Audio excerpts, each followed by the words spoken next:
नमस्ते बच्चों, my self Jaiswal sir. हम पढ़ रहे हैं chemical reactions and equations class 10th। Last class में हमने एक्सरसाइज के कुछ क्वेश्चंस किए थे। अब क्वेश्चन नंबर 9 से हम आगे कंटिन्यू करते हैं। What does one mean by exothermic and endothermic reaction?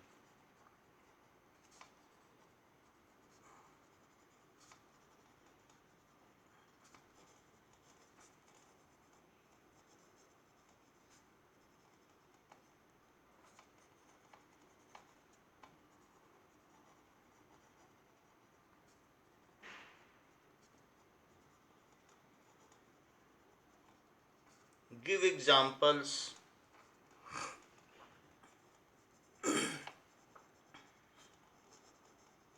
Now, so exothermic reactions.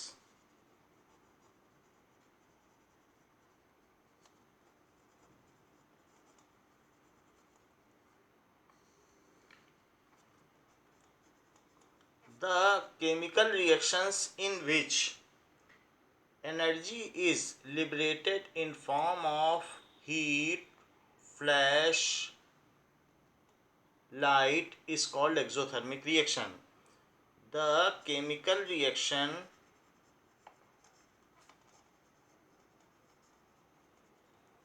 in which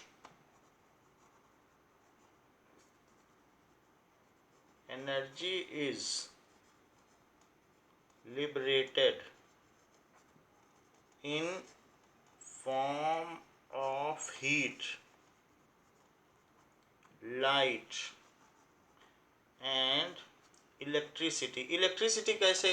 जो हमारी सेल्स होती हैं, जो हम बाज़ार से ख़रीद के लाते हैं, घड़ी के सेल, तो उसमें क्या होता है कि अंदर जो रिएक्शंस होती है उससे इलेक्ट्रिसिटी प्रोड्यूस होती है।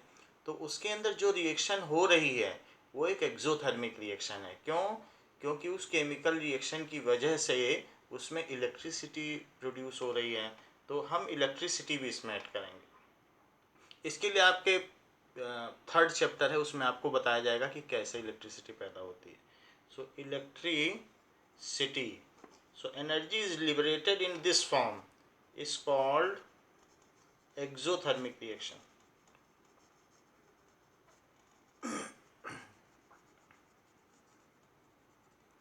जैसे अगर हम H2 प्लस Cl2 को मिलाएं तो 2HCl बनेगा और इसमें हीट प्रोड्यूस होगी, तो हीट लिबरेट हो गई। So it is an example of exothermic reaction. जिसमें भी हीट लिबरेट हो तो ये उसका एग्जाम्पल हो गया। Other example is respiration reaction. हम ग्लूकोज खाते हैं, पानी पीते हैं और ब्रीद इन करके ऑक्सीजन लेते हैं। तो उसमें क्या होता है कि जब हम ग्लूकोज खाते हैं और पानी पीते हैं और साथ में ब्रीद इन करके ऑक्सीजन लेते हैं, तो ऐसा करने से जो हमारा सेल है माइटोकॉन्ड्रिया के अंदर, ये ग्लूकोज टूट जाता है और CO2 बनाता है और साथ ही साथ H2O भी बनाता है। ये चीज़ बनाएगा और साथ में हीट लिबरेट करता है, जो हमारे सेलुलर प्रोसेस, बॉडी के मेंटेनेंस के लिए, लाइफ प्रोसेसेस के लिए यूज़ होती हैं।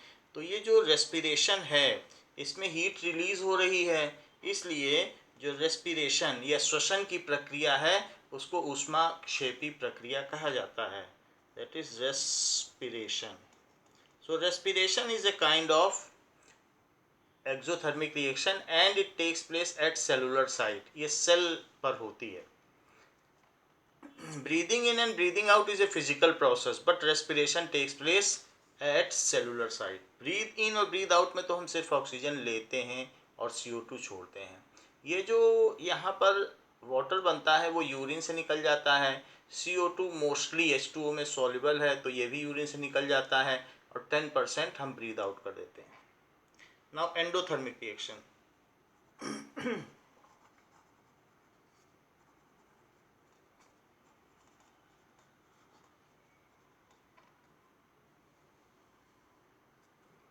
The chemical reaction in which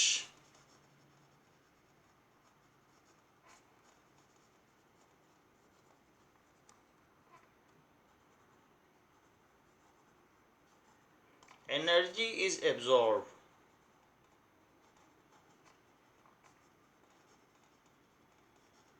in form of heat, light और electricity.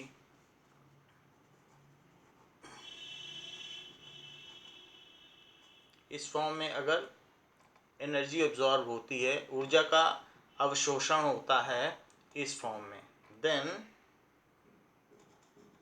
Such reactions are called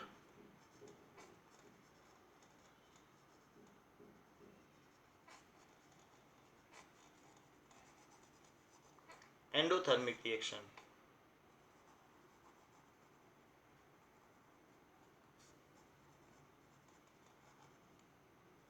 जिन रासायनिक अभिक्रियाओं में ऊर्जा का अवशोषण ऊष्मा, प्रकाश या विद्युत के माध्यम से होता है, उन रासायनिक अभिक्रियाओं को ऊष्माशोषी अभिक्रिया कहते हैं. The chemical reaction in which energy is absorbed in form of heat, light और electricity, then such reactions are called endothermic reactions. So these are mostly decomposition reaction. हम हीट देते हैं तो क्या होता है, कॉम्प्लेक्स सब्सटेंसेस सिंपल सब्सटेंस में बदल जाते हैं. जैसे कि आप वाटर को इलेक्ट्रिसिटी दें तो इलेक्ट्रिसिटी देंगे, इलेक्ट्रिकल एनर्जी भी एक तरीके की एनर्जी है, तो ये 2H2 प्लस O2 में बदल जाएगा. तो ये जो रिएक्शन है इसमें हमने इलेक्ट्रिकल एनर्जी दी और इसकी इलेक्ट्रोलिसिस हो गई. ऐसे ही अगर आप AgCl को सनलाइट में रख दें तो सनलाइट में रखने के बाद इसके बॉन्ड टूट जाते हैं. हम ये जानते हैं कि बॉन्ड टूटने के लिए किसी न किसी फॉर्म में एनर्जी की आवश्यकता होती है. So energy is needed to break bonds. So this will convert into silver plus chlorine gas. Chlorine gas pale yellow colour की होती है, वो रिलीज हो जाती है और ये ब्लैक कलर का सिल्वर प्रोड्यूस हो जाता है. तो यहाँ पर आप देख रहे हैं कि फोटोलिसिस हो गई. तो एंडोथर्मिक रिएक्शन किसी न किसी भी तरीके से हमने एनर्जी दी और वो रिएक्शन में यूज़ हुई, तो इस तरीके से ये हो गई. हाँ, एक ज़रूरी चीज़ है कि जो फोटोसिंथेसिस है उसमें भी एनर्जी यूज़ होती है. जैसे कि जो प्लांट्स हैं वो CO2 और वाटर लेते हैं, तो 6 CO2 ये एटमॉस्फेयर से ले लेते हैं CO2 और वाटर, और सनलाइट की प्रेजेंस में, मैं जस्ट इसकी उल्टी रिएक्शन लिख रहा हूँ बस और कुछ नहीं. तो सनलाइट की प्रेजेंस में जो क्लोरोफिल है उसकी वजह से फूड बनता है, C6H12O6, इसको ग्लूकोज कहते हैं. और साथ में जो प्लांट्स हैं वो ऑक्सीजन रिलीज कर देते हैं और कुछ अमाउंट ऑफ वाटर भी निकलता है जो कि स्टोमेटा के थ्रू वेपर्स के फॉर्म में बाहर निकल जाता है. तो ऑक्सीजन भी स्टोमेटा के थ्रू बाहर निकल जाती है. तो ये प्रोसेस एनर्जी ले करके फूड बनाने का है. तो इसलिए plants trap energy, solar energy to form food. तो वो जो सोलर एनर्जी है वो फूड एनर्जी के फॉर्म में बदल गई है. तो ये एक एंडोथर्मिक रिएक्शन हुई. Now why is respiration considered as exothermic reaction? 10th question, why is respiration considered as exothermic reaction?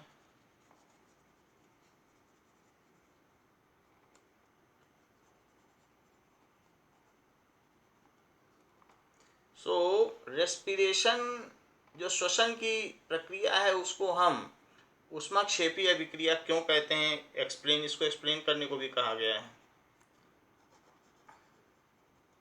So during respiration, हमने आपको ऊपर बताया भी है कि ये रेस्पिरेशन. सो ड्यूरिंग रेस्पिरेशन आप उस रिएक्शन को भी लिखें। जब इस तरीके के क्वेश्चन आएंगे तो आपको रेस्पिरेशन की रिएक्शन लिखनी होगी। रेस्पिरेशन में क्या होता है कि हम कार्बोहाइड्रेट लेते हैं। कार्बोहाइड्रेट क्या होता है? कार्बोहाइड्रेट का मतलब जो कार्बन, हाइड्रोजन और ऑक्सीजन से मिलकर बना हो तो उसको कहते हैं कार्बोहाइड्रेट। वैसे तो ग्लूकोज है, और भी कई तरीके के कार्बोहाइड्रेट होते हैं, जैसे कि चीनी, केन शुगर, तो वो भी कार्बोहाइड्रेट है। तो अलग अलग तरीके के कार्बोहाइड्रेट हैं, लेकिन एसेंशियली जो कार्बोहाइड्रेट होते हैं वो एनर्जी के सोर्स होते हैं। वो कार्बन, हाइड्रोजन और ऑक्सीजन से मिलकर बने होते हैं। These are source of energy. तो आप लिख सकते हैं ये कार्बोहाइड्रेट है। अगर ओ ना होता तो आप इसे कहते हैं हाइड्रोकार्बन। हाइड्रोजन और कार्बन से मिला तो हाइड्रोकार्बन, ऑक्सीजन भी जुड़ गया तो कार्बोहाइड्रेट। तो कार्बोहाइड्रेट जब हम लेते हैं तो हमने इसको लिया, पानी पी लिया, तो पानी पी लिया तो दैट इज वाटर, और साथ में सांस ले ली, दैट इज ब्रीद इन कर लिया, तो ऑक्सीजन लिया। ऐसा करने के बाद ये ब्रेक डाउन हो जाएगा माइटोकॉन्ड्रिया में जाके, तो वहाँ पर CO2 बन जाएगा और साथ ही साथ वाटर बन जाएगा। वाटर यूरिन से निकल जाएगा, CO2 ब्रीद आउट हो जाएगा, थोड़ा CO2 इसमें डिजॉल्व होकर यूरिन से निकल जाएगा।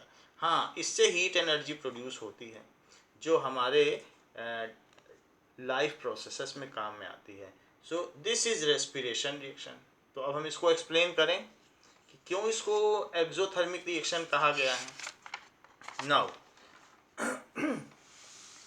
During respiration reaction heat is liberated. तो during respiration reaction heat is liberated, which is utilized for cellular maintenance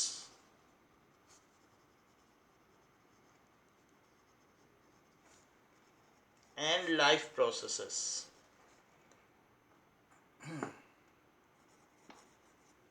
Life processes. So it is called, so respiration reaction is called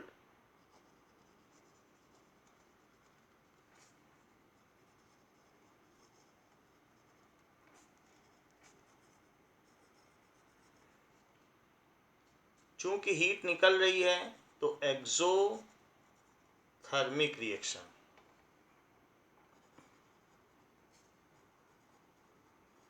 इसलिए respiration reaction को exothermic reaction कहा गया है। Now next question,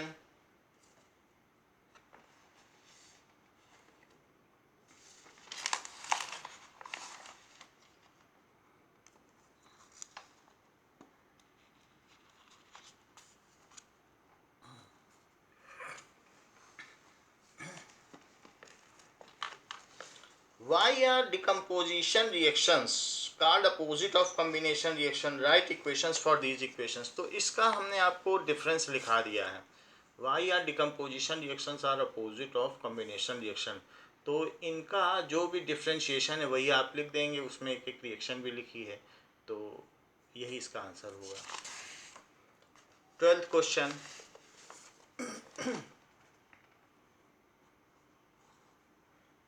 write one equation each for decomposition reaction। Write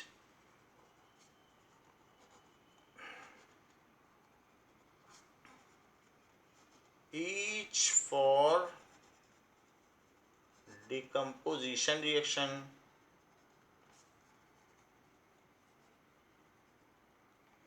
where energy is supplied in form of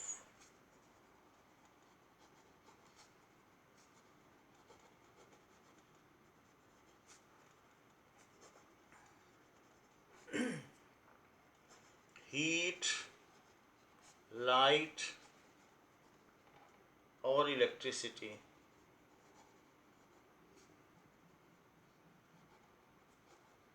ऐसा पूछा गया है।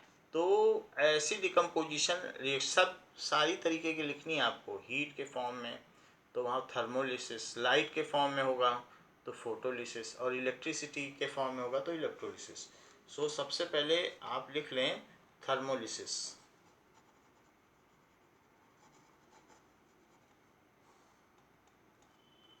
जिसमें हीट के फॉर्म में होती है। सो FeSO4 जब इसको हीट किया जाता है तो Fe2O3 plus SO2 plus SO3, तो ये गैस बन के निकल जाते हैं, ये सॉलिड होता है, ये भी सॉलिड होता है। सो ये ग्रीन कलर का होता है, लाइट ग्रीन, और ये रेड ब्राउन। ये फेरस सल्फेट है और ये फेरिक ऑक्साइड है। हमने आपको बताया था कि जब आयरन की 2 की वैलेंसी हो तो अस लगाते हैं, तो फेरस सल्फेट। और जब आयरन की 3 की वैलेंसी हो, 3 की कैसे पता चल रही है, यहाँ 3 है तो इसीलिए तो 3 की पता चल रही है, 2 है तो 2 माइनस। तो इसलिए जब ज़्यादा वैलेंसी हो, कम हो तो बस, ज़्यादा हो तो 1, तो दैट इज़ फेरिक ऑक्साइड। ये सल्फर डाइऑक्साइड है, ये सल्फर ट्राइऑक्साइड है। तो ये हमने बैलेंस्ड केमिकल रिएक्शन लिख दी है। 2 आयरन यहाँ है, 2 आयरन यहाँ है, तो आप देख लें सल्फर 2 यहाँ पर है तो एक सल्फर यहाँ पर भी है। 8 है ऑक्सीजन, 3 + 2 5 और 3 8। तो ये बैलेंस हमेशा बैलेंस्ड केमिकल इक्वेशन ही लिखनी है। तो ये तो थर्मोलिसिस हो गई। अब लिखें फोटोलिसिस।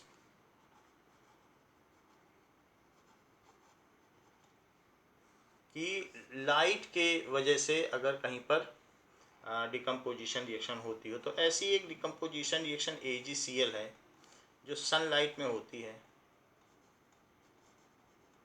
तो जो हम लोगों की फिल्म्स होती हैं, फ़ोटो फिल्म्स, तो उसमें इसी तरीके से सिल्वर क्लोराइड लगा होता है और सनलाइट जब उस पर पड़ती है तो उसमें कुछ चेंजेस होते हैं, इसीलिए सिल्वर स्क्रीन अवार्ड दिया जाता है। तो वो जो फ़ोटो फिल्म है उसमें यही चीज़ होती है, उसको सेलुलॉइड वर्ड भी कहते हैं या फिर ये चीज़ लगी हुई होती है। अब देखो,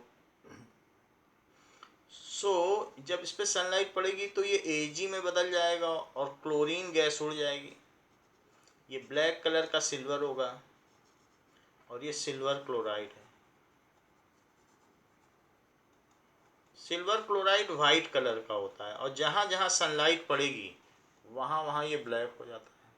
तो ये फोटोलिसिस है, सनलाइट पड़ने पर ये टूट गया है। लिसिस का मतलब टूटना होता है, तो ये फोटोलिसिस भी दे दी। अब वो कहता है इलेक्ट्रिसिटी के बारे में बताओ, इलेक्ट्रिसिटी।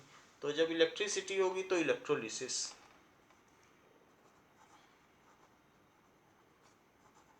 हमने आपको पहले भी बता दिया है डिकम्पोजिशन रिएक्शन 3 प्रकार की होती हैं, थर्मोलिसिस, फोटोलिसिस और इलेक्ट्रोलिसिस। तो ये क्वेश्चन डिकम्पोजिशन रिएक्शन का ही है और इसके तीनों टाइप हमने बता दिए हैं, थर्मोलिसिस, फोटोलिसिस और इलेक्ट्रोलिसिस। अगर वाटर है और इसमें इलेक्ट्रिसिटी पास की जाए तो ये वाटर इस तरीके से टूट जाता है।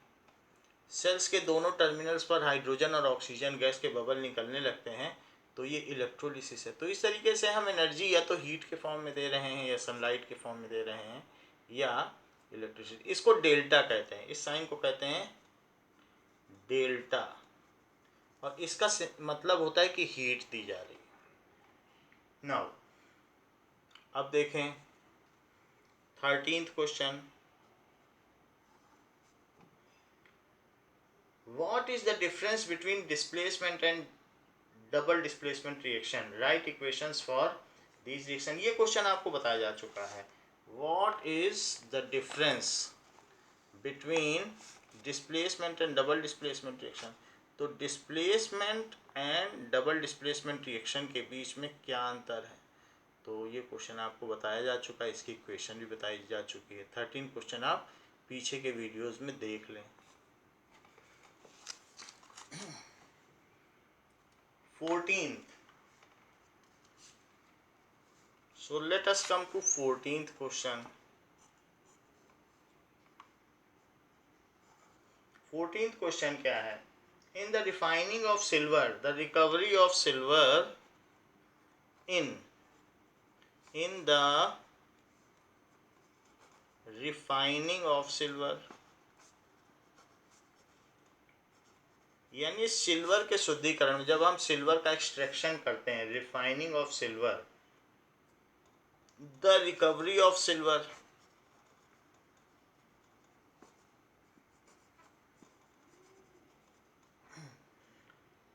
from silver nitrate solution, from silver nitrate solution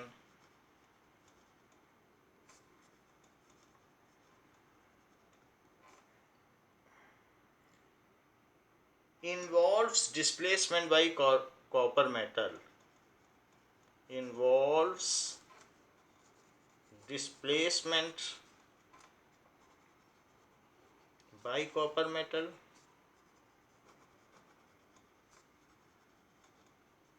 तो कॉपर मेटल के द्वारा उसका डिस्प्लेसमेंट किया जाता है। तो उसी चीज़ को वो पूछ रहा है कि ये जो किया जाता है उसकी आप केमिकल रिएक्शन लिखें। Write down the reaction involve, write down the reaction involve. So 14th question में ऐसा पूछा गया है। तो कह रहा है कि सिल्वर नाइट्रेट का सलूशन बनाते हैं और कॉपर से रिएक्ट कराते हैं, सिल्वर निकल आता है। तो जरा देखें क्या ऐसा हो सकता है। AgNO3, ये तो हुआ सिल्वर नाइट्रेट, क्योंकि Ag पे एक प्लस चार्ज, इस पे माइनस, तो 1:1 का रेशो हो गया सिल्वर नाइट्रेट। अब अगर इसकी हम कॉपर से रिएक्शन कराएंगे तो हम जानते हैं कि कॉपर सिल्वर से ऊपर है एक्टिविटी सीरीज में, इसलिए ज़्यादा रिएक्टिव है। कॉपर की टेंडेंसी इलेक्ट्रॉन देने की ज़्यादा है सिल्वर से, तो कॉपर कहेगा मैं इलेक्ट्रॉन दूंगा, आप मत दीजिए, आप हट जाइए और मुझे देने दीजिए। तो इस तरीके से जो कॉपर है वो इसको डिस्प्लेस कर देगा। लेकिन कॉपर कभी भी कंबाइंड स्टेट में होता है तो +2 की वैलेंसी के साथ रहता है। बहुत कम ओकेजन है कि 1 की वैलेंसी होती है, उसको आगे के चैप्टर्स में हम आपको बता देंगे। तो कॉपर नाइट्रेट बन जाएगा, तो यहाँ 2+ और ये 1-, तो ये कॉपर नाइट्रेट, लेकिन लिखा ऐसे जाएगा कॉपर 2 नाइट्रेट। अब ये 2 की वैलेंसी है तो आप चाहे तो क्यूप्रिक नाइट्रेट भी लिख सकते हैं, क्योंकि 1 और 2 की है तो ज़्यादा वैलेंसी में एक लगाया जा सकता है। तो वैसे भी लिख सकते हो या ऐसे भी लिख सकते हो, ये स्टॉक नोटेशन है। जब रोमन नंबर्स लिखते हैं तो स्टॉक नोटेशन है। तो आपने ये लिख दिया और साथ ही साथ सिल्वर को उसने हटा दिया, बोला as I am more reactive and more able to donate electron, then why are you donating electron? Let me donate electron and you just get away from the compound। तो सिल्वर को इसने displace कर दिया है। बाकी reaction में यहाँ 2 nitrate हैं तो हमें यहाँ 2 लगा देना चाहिए, लेकिन ऐसा करने से सिल्वर बैलेंस नहीं है तो फिर सिल्वर को बैलेंस कर देना चाहिए। तो इस तरीके से सलूशन इसका बन जाता है और सिल्वर अलग हो जाता है सॉलिड फॉर्म में, और उस सिल्वर को हम अलग कर लेते हैं। तो यही तो कहा गया है कि हम सिल्वर की रिफाइनिंग कर रहे हैं, सिल्वर को हम सेपरेट करना चाहते हैं सिल्वर नाइट्रेट से, तो हम क्या करें, कॉपर की मदद से उसे अलग कर लें। तो देखो अलग कर लिया गया है। तो यही तो रिफाइनिंग है। रिफाइनिंग का मतलब है एक्सट्रैक्शन ऑफ मेटल। तो एक्सट्रैक्शन ऑफ मेटल के लिए हमने यहाँ डिस्प्लेसमेंट रिएक्शन का यूज़ किया है, और इसी रिएक्शन के बारे में वो पूछ रहा है। हाँ, इसमें आप सिल्वर नाइट्रेट लिख दें, तो जो भी ये है आप ऐसे लिख सकते हैं। What do you mean by precipitation reaction? Explain it by giving example। 15th question. तो 15th क्वेश्चन में उसने पूछा है कि what do you mean by precipitation reaction?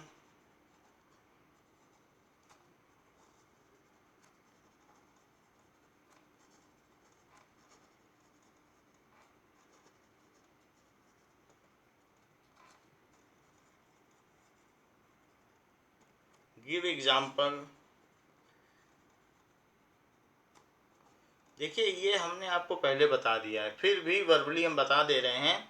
During double displacement reaction one of the product formed is insoluble in solution and get settled down at bottom or float at top. This is called precipitate and the reaction is called precipitation reaction.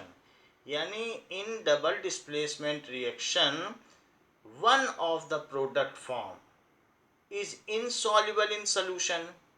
It either settles down at bottom, या तो वो नीचे तले पर बैठ जाता है, और floats at top. This is called precipitate and such reactions are called precipitation reaction. तो इसके लिए आप कोई ना कोई एक रिएक्शन लिख सकते हैं, जो भी डबल डिस्प्लेसमेंट रिएक्शन हो उसमें से एक लिख दीजिए और एक प्रेसिपिटेट दिखा दीजिए. इसको आपको अच्छी तरीके से बताया जा चुका है. Now let us move ahead with 16th question. तो 16th क्वेश्चन क्या कह रहा है, जरा उसे भी देखें. 16th क्वेश्चन कहता है explain in terms of gain और loss of oxygen with 2 example of each. Explain the following terms.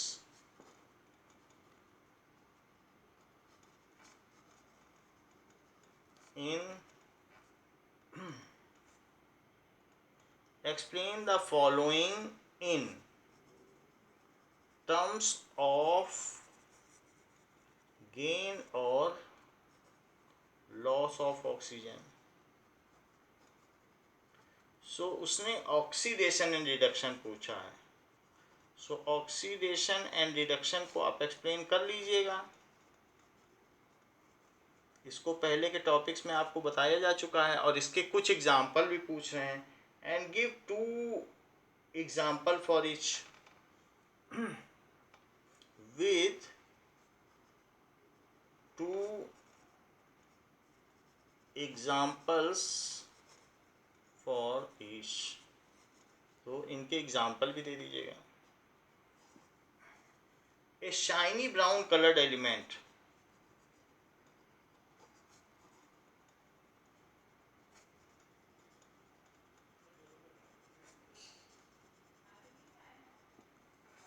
X on heating. एक चमकदार ब्राउन कलर के मेटल को जब हीट किया जाता है in air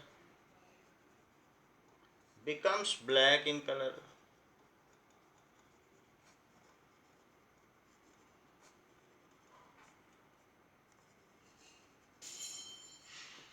Name the element X and the black colored compound formed. Name the element X and black colored compound formed. हम जानते हैं कि तांबे के बर्तन में जब सब्जी बनाई जाती है जैसे होटल्स में, तो नीचे उसका पेंदा काला पड़ जाता है. तो शाइनी ब्राउन मेटल यानी कॉपर जब भी उसको हीट किया जाएगा एयर में तो वो ऑक्सीजन से रिएक्ट कर लेगा और वो CuO बना लेगा, जिसको कि कॉपर 2 ऑक्साइड कहते हैं और ये ब्लैक कलर का हो जाता है. जो मेटल शाइनी ब्राउन है उसका नाम पूछा गया है. So the name of element is copper. The element is copper.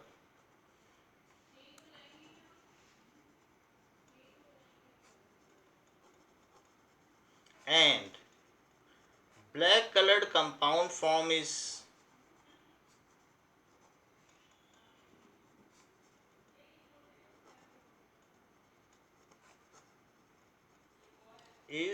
Copper 2 oxide या क्यूप्रिक ऑक्साइड भी कह सकते हो, क्योंकि हायर वैलेंसी है 1 और 2 होती है तो 2 की वैलेंसी है तो इक लगा सकते हो. Now 18th question. Why do we apply paint on iron articles? Why do we apply paint on iron articles? लोहे की चीज़ों में हम पेंट क्यों करते हैं, ऐसा पूछा गया।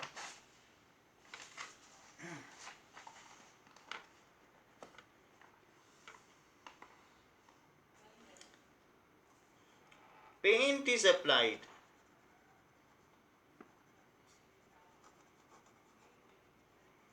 on iron articles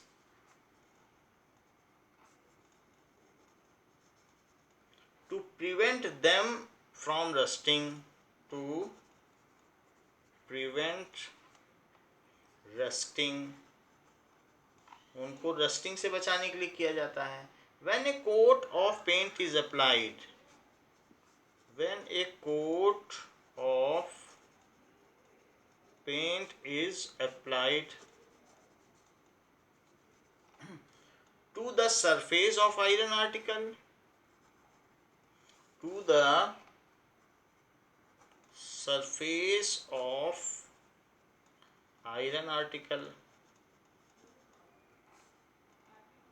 then air and moisture cannot come in contact with iron metal. Then air and moisture cannot come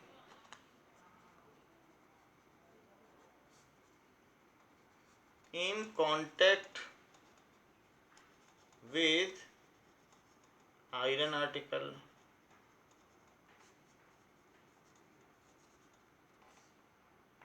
and hence no rusting takes place, and hence no rusting takes place.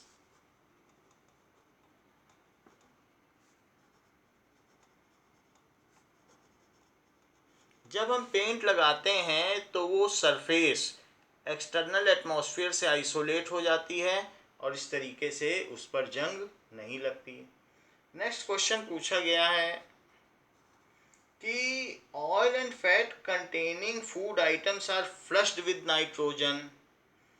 Oil and fat containing, जैसे chips होते हैं तो उसमें oil या fat में तले हुए होते हैं। फैट का मतलब मक्खन में तले हुए होते हैं या ऑयल में। containing food items are flushed with oxygen with nitrogen। Nitrogen से हम क्यों फ्लश करते हैं, why पूछा गया, ऐसा क्यों करते हैं। So the plastic bags containing oil and fat containing food items, plastic bag containing oil and fat containing food items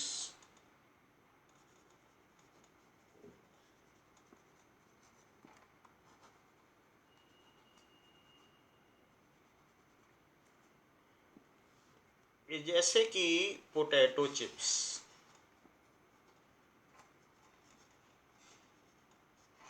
are flushed with,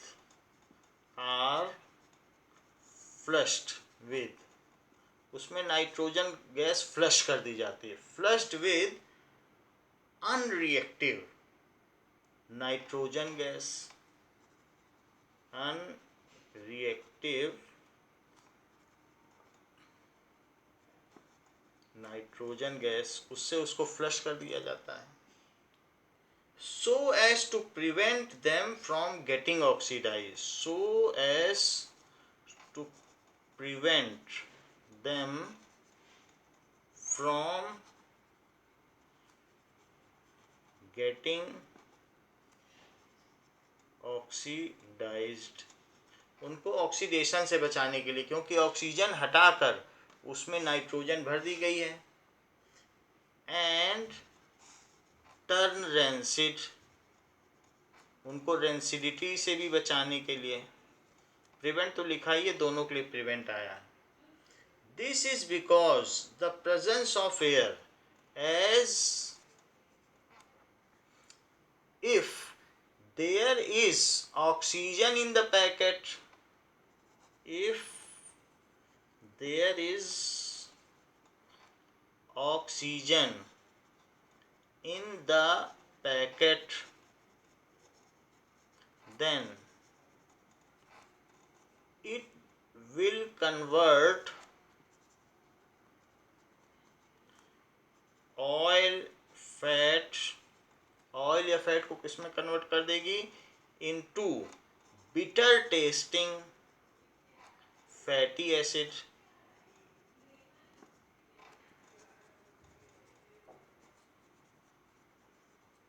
which also smells foul. जैसे विनेगर है, विनेगर फैटी एसिड है, तो vinegar यानी सिरका कितना महकता है, कितना बदबू देता है, और उसको टेस्ट कर लो, चाउमीन में विनेगर पड़ता है, कितना कड़वा होता है। तो फैटी एसिड, वो फैटी एसिड ही है विनेगर, तो विच ऑल्सो स्मेल्स फाउल, और उसकी स्मेल भी अच्छी नहीं होती है। And the food items are unfit to eat,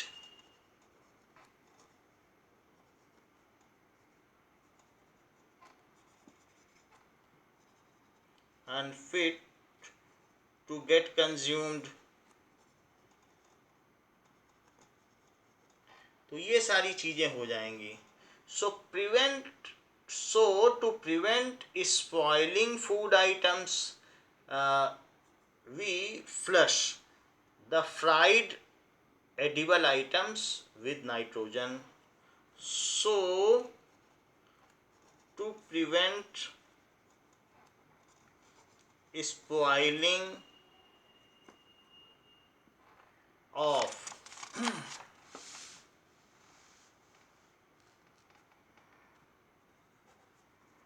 oil containing food items,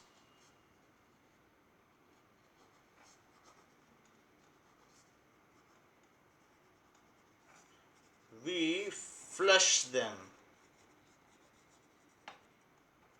with nitrogen before sealing।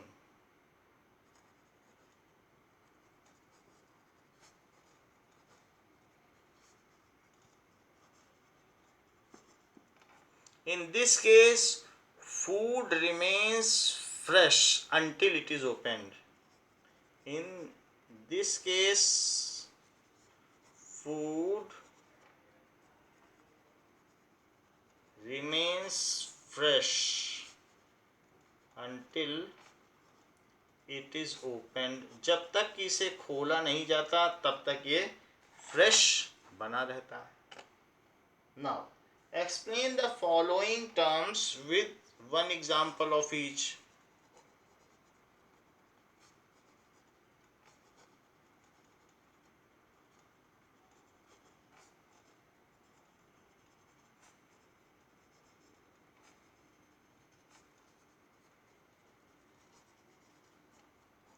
For each, first is corrosion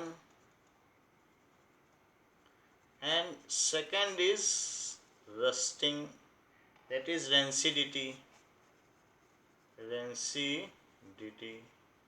इन दोनों के बारे में आपको पहले ही topic wise with example detail में बताया जा चुका है, तो आप पिछले वीडियो से इनको देख लें और समझ लें। बाकी रही बात बैलेंसिंग की, तो नेक्स्ट क्लास में हम आपको बैलेंसिंग के बारे में थोड़ा और बताएंगे। तो आज के क्लास में बच्चों इतना ही। थैंक यू बच्चों।